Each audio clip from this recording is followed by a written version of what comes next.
안녕하세요. 예전에는 라디오를 자주 들었는데 요즘에는 여기서 사연 듣는 재미에 푹 빠져 살아요. 저도 용기 내서 제가 겪은 사연 한번 공유해 봅니다. 가벼운 마음으로 즐겁게 들어주세요. 저에게는 현재 1년간 만나온 남자친구 희준 씨가 있습니다. 나이는 저보다 4살 많고 현재 모 문화센터에서 수영 강사로 일하고 있어요. 만나게 된 계기는 특별하지 않아요. 제가 그 문화센터의 회원이었거든요. 오래 알고 지낸 사이는 아니지만 성실하고 자상한 사람이지요. 새벽 6시에 수영에 가면 생각보다 나이 지긋하신 어머님들이 많이 오세요. 저는 그중 유일한 20대였던 것 같아요. 그러다 보니 강사인 오빠 입장에서도 눈에 띄었겠지요. 처음에는 회원과 강사로서 간단하게 인사 정도만 나누던 사이였는데 어느 순간 보니 따로 연락도 주고 받고 있더라고요. 그리고 누가 먼저라고 할 것도 없이 자연스럽게 연인 사이로 발전했어요. 언젠가부터 우리가 결혼하면 이라고 이야기를 해대던 오빠와 달리 저는 결혼 생각이 없었어요. 그건 바로 저희 엄마를 위해서였지요. 사실 제 나이 10살 때 엄마와 아빠는 이혼하셨어요. 동네 어른들 말씀에 의하면 아빠가 그때 동네에 혼자 살던 젊은 여자랑 바람이 나서 그렇다더라고요. 그 이후로 아빠는 지금까지 소식 한 번 없으시고 양육비 한 번 보내주신 적도 없으세요. 게다가 아빠가 떠나신 직후 당시 엄마는 저를 데리고 반지하 월세방에서 생활하시고 계셨는데 엎친 데 덮친 격으로 집주인이 보증금을 올려달라고 했다나 봐요. 결국 올려줄 돈이 없었던 엄마는 저를 데리고 살던 집에서 쫓겨나듯 나와야만 했고 그 이후로 저를 데리고 숙식이 되는 식당에서 지내게 되셨지요. 아무튼 이렇게 짧게 줄여서 이야기했지만 얼마나 많은 서름과 힘든 일을 겪어오셨는지 모릅니다.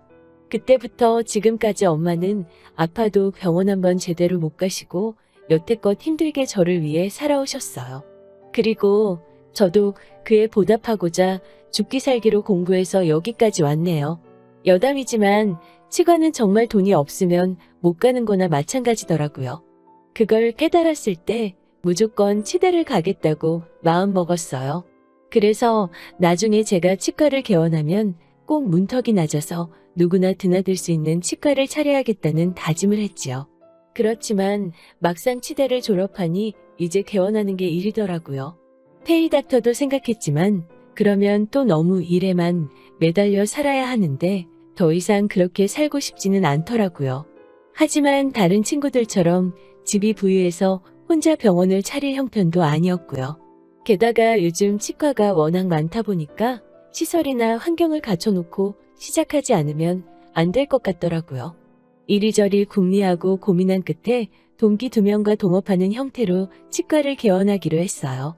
다행스럽게도 저희 엄마도 의사 실력도 중요하지만 사람들이 아무래도 겉모습도 많이 보지 않냐면서 외형과 설비가 어느 정도 받쳐줘야 한다는 점에 동의하시고 이해해 주셨기 때문에 노후자금 탈탈 털어서 개원에 보태주셨지요. 사실 대학 졸업하면서 다시는 엄마한테 부담 주지 않겠다고 스스로 몇 번이고 결심을 했는데 또 이렇게 도움을 받게 되니 얼마나 죄송스럽고 면목이 없었는지 몰라요. 그래서 제가 그 돈 받으면서 제가 엄마한테 약속을 드렸어요. 앞으로 한 달에 얼마를 벌건 제가 무조건 절반을 드리겠다고요. 그 이야기 하자마자 엄마는 펄쩍 뛰시면서 그럴 필요 없다고 절대로 그러지 말라고 하셨는데 저도 한 고집 하거든요. 제가 일단 엄마 돈 다 갚을 때까지는 그렇게 하고 다 갚고 나더라도 한 달에 얼마씩 꼭 드리겠다고요. 이자라 생각하시고 그냥 받으시라 했어요. 엄마 좋으라고 그러는 게 아니고 제 마음 편하려고 그러는 거니까 그렇게 하시라고요. 할 수만 있다면 이제부터는 돈으로 엄마를 풍족하게 해드리고 싶더라고요. 그동안 못하고 사신 거 지금부터라도 조금씩 누리시면서 사실 수 있게 말이지요. 그래서 오빠가 결혼하자고 했을 때 솔직히 많이 당황스러웠지요. 무작정 결혼하기 싫다고 말하면 오빠가 행여나 이상한 오해할까 싶어 솔직하게 털어놓았어요. 오빠도 내 사정 알다시피 이제 막 병원을 개업했고 엄마한테 돈도 갚아야 한다고요. 그리고 당분간은 엄마랑 시간을 보냈는데 집중하고 싶다고요. 오빠도 제가 수입의 일정 부분을 엄마한테 드리는 건 알고 있었지만 그게 반이었는지는 몰랐어요. 그래서인지 제가 액수를 이야기했을 때 깜짝 놀라더군요. 하지만 남자친구도 이내 그럴 수밖에 없는 제 이유에 수긍하곤 자기가 더 잘하겠다며 좋게 좋게 이야기가 끝났어요. 그런데 다음 날 남자친구가 점심이나 같이 하자며 병원을 찾아왔어요. 다행히 예약 환자가 없어서 남자친구와 여유 있게 식사를 할 수 있었어요. 남자친구는 주저하더니 조심스레 다시 결혼 이야기를 꺼내더라고요. 저는 그날 이야기가 어느 정도 끝났다고 생각했는데 말이지요. 제가 다시 한번 결혼은 천천히 했으면 좋겠다고 이야기하니까 남자친구가 엄마한테 돈 드리는 거랑 결혼이랑 무슨 상관이냐고 묻더라고요. 저는 당장은 엄마와 병원 두 가지에만 신경 쓰기에도 벅차다고 이야기했어요. 오빠랑 만나는 것도 물론 중요한 일이지만 연애는 어느 정도 조절이 가능하지 않냐? 하지만 결혼은 조절이라는 게 안 되는 거 아니냐고요. 그러자 오빠는 정말 돈 들이는 것 때문에 제가 결혼을 주저하는 거면 자기가 그거 대해선 일체 반론하지 않겠으니 결혼에 대해서 다시 생각해보라고 하더라고요. 오빠는 하루빨리 저와 결혼해서 알콩달콩 살고 싶다고 말이지요. 그래서 저는 내친 김에 저는 결혼해서 엄마를 모시고 살고 싶다고 말했어요. 모시고 사는 게 어려우면 혼자가 되는 엄마의 주변에다가 집을 얻고 싶다고요. 그러자 오빠의 표정이 좀 굳어지더라고요. 오빠도 내심 오빠 부모님 모시고 살고 싶었나 봐요. 저도 물론 그 마음 이해는 하지만 제 코가 석자인 사정인지라 혼자 사시는 엄마 두고 양쪽 다 계신 오빠 부모님 모시고는 못 살 것 같다고 솔직히 말했어요. 그러자 오빠가 한다는 말이 자기가 부모님을 모시지 않으면 집은 어떻게 하냐고 묻더라고요. 저는 솔직히 이게 무슨 말인지 처음에 이해가 잘 안 되더라고요. 그런데 다시 들어보니 오빠 말인즉슨 오빠가 부모님을 모시지 않으면 유산을 한 푼도 주지 않겠다고 하셨대요. 그리고 오빠는 지금 모아둔 돈이 별로 없다고 하더라고요. 사실 오빠는 제가 알기로 월 250 정도 벌고 있는데 씀씀이가 아주 커요. 외제차를 리스로 몰고 신발은 카드 할부로 명품 사는 걸 주저하지 않아요. 제가 한 번은 그 점에 대해서 잔소리 아닌 잔소리를 했더니 이 정도도 안 하면 고객들이 자기에 대해서 신뢰감을 느끼지 못한다고 하더라고요. 남자친구는 본인 직업에 대한 프라이드가 굉장히 강한 사람이었고 무엇보다 오빠가 오빠 돈을 쓰는 거니까 제가 더 이상 뭐라고 할 권리는 없으니까요. 그런데 이제 와서 모아둔 돈이 없다고 하니 좀 답답하긴 하더라고요. 모아둔 돈도 하나도 없으면서 결혼하자고 하는 오빠가 이해가 잘 안 되더라고요. 근데 뭐 저 역시 오빠 부모님, 그러니까 시부모님을 모시고 살 생각도 없으면서 도움받는 것도 말이 안 되는 것 같아서 그럼 일단 월세로 오피스텔 하나 구해서 거기서 시작하자고 했지요. 오빠는 그래도 주변 사람들 보는 눈도 있는데 어떻게 오피스텔에서 시작을 하냐고 묻더라고요. 내심 제가 대출받기를 원하는 것 같았지만 저는 그럴 필요를 느끼지 못했기 때문에 못 알아들은 척했어요. 저는 그리고 결혼 비용은 반반 부담하자고 말했어요. 최대한 검소하게 하자고요. 그러자 오빠가 한다는 말이 주변 사람들이 자기 여자친구가 치과 의사라는 거 다 아는데 어떻게 그러냐고 묻더군요. 사실 여기서부터 뭔가 이상하다는 생각이 들었어요. 아무튼 말 나온 김에 결혼에 대해서 이런저런 이야기가 오가기 시작했지요. 이야기가 생각보다 길어질 것 같아서 일단 병원에 전화해 오늘 못 들어갈 것 같다고 양해를 구하고 본격적으로 이야기를 나눴습니다. 오빠는 그럼 자기가 결혼해서 자기 부모님 모시고 사는 건 포기할 테니 대신 장남으로서 용돈 좀 많이 드리고 싶다고 하더라고요. 한 달에 150만 원씩 드리고 싶다고 하기에 그럼 그렇게 하자고 제가 말했어요. 그러면서 제가 그럼 한 달에 300씩 양가 용돈으로 나가니까 우리 둘 다 열심히 벌어야겠다고 말하자 오빠는 왜 300이냐고 되묻더라고요. 왜 친정에다가도 150을 또 드리냐고 묻는 오빠한테 저는 어이가 없어서 그럼 오빠 부모님한테만 용돈 드리냐고 물었지요. 사실 오빠 반응에 제가 순간 좀 발끈했어요. 그걸 눈치를 챈 건지 못 챈 건지 오빠는 아니 너가 버는 월급의 절반을 장모님한테 드릴 예정이라면서 용돈까지 굳이 드려야 하는 거냐고 묻더라고요. 황당하기도 하고 짜증도 났지만 다시 한번 천천히 자세히 설명해 주었어요. 내가 드리는 월급의 절반은 엄마한테 빌린 돈을 상환하는 거고, 그렇기 때문에 그건 그냥 처음부터 엄마 돈이라고, 용돈이 아니라고요.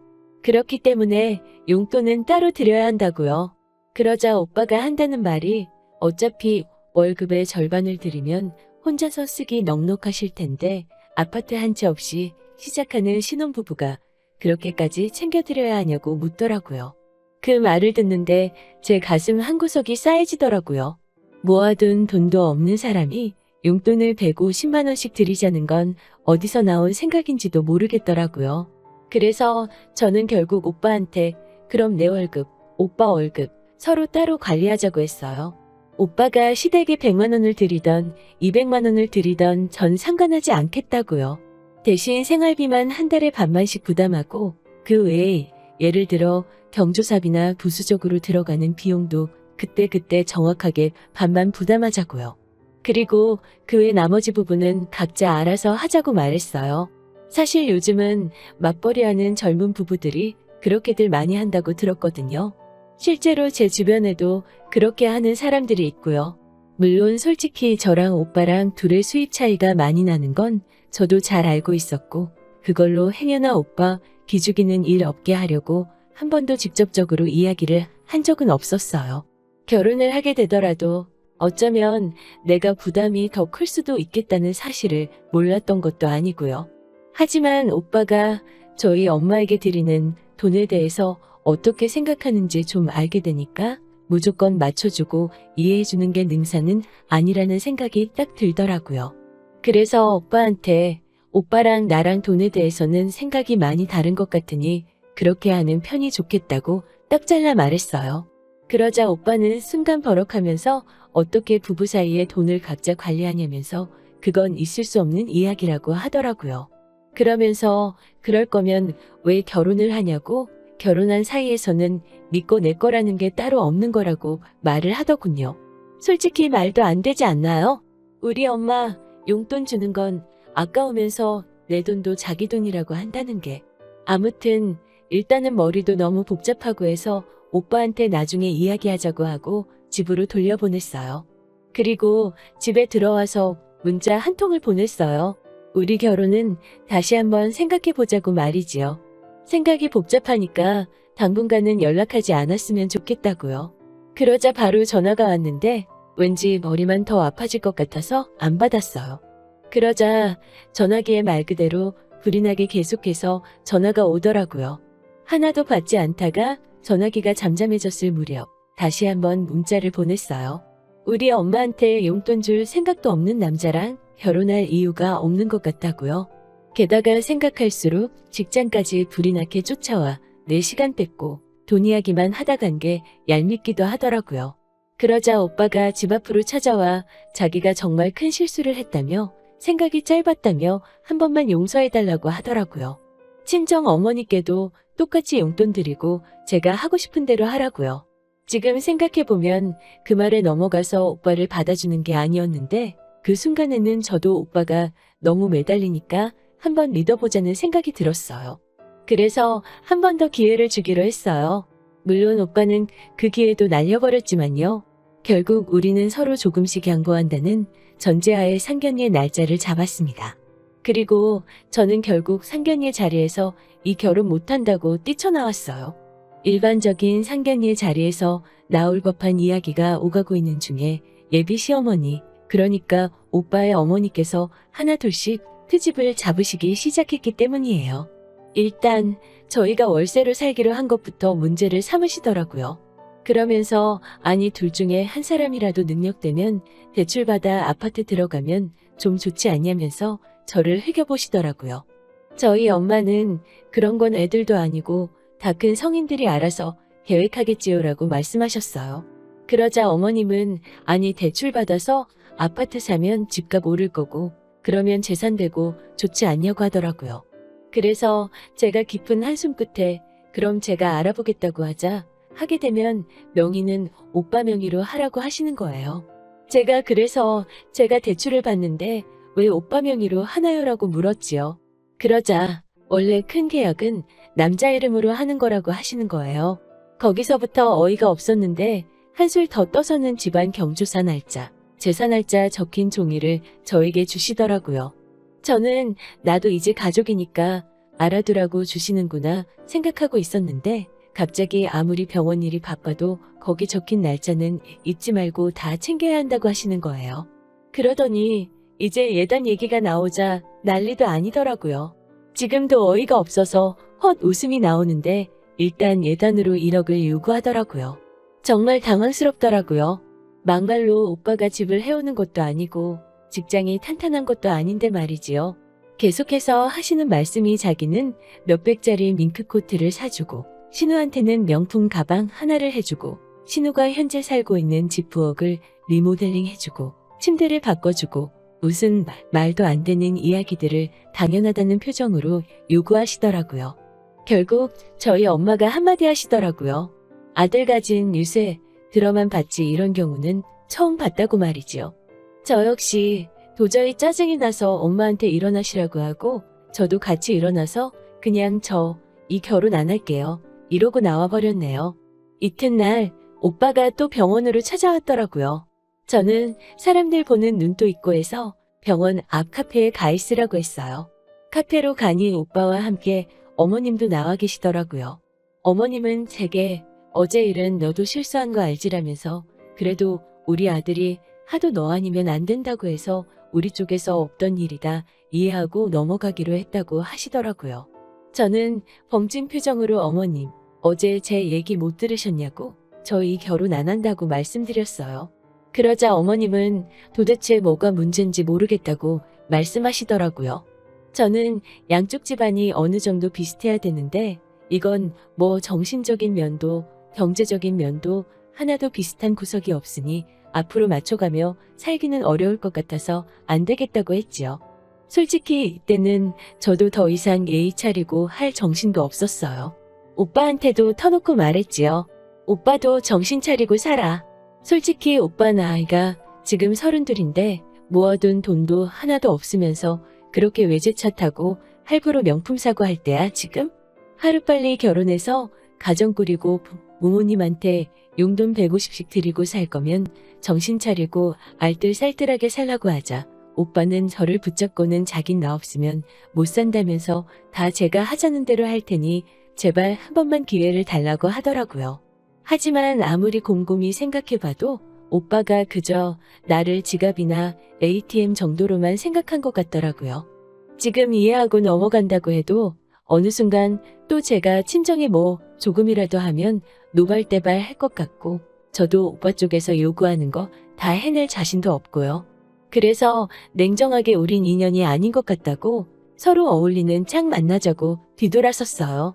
뒤통수에는 오빠와 오빠의 엄마가 서로를 탓하며 왈가왈부하는 소리가 들렸지만 제가 신경 쓸 바인가요?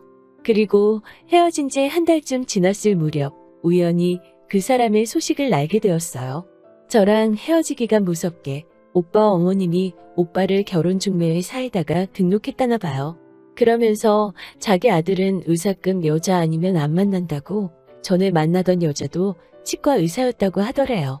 헤어지고 다른 여자를 찾으면서 저랑 사귄 걸 마치 대단한 자랑거리냐 삼는다는 게 너무 웃기고 어이없더라고요. 결국에 그 사람은 제가 아니라 제 직업을 사랑했던 건가 봐요. 결혼했다 이혼하는 것보다 이렇게 먼저 알게 돼서 헤어져서 100번 1000번 다행이라고 생각해요. 당분간은 저도 병원이라고 엄마한테만 집중하면서 지내려고요. 언젠가 때가 되면 진정한 사랑을 만나게 될 거라 믿으면서요. 긴 이야기 들어주셔서 감사합니다. 건강하시고 항상 행복하시길 바랄게요.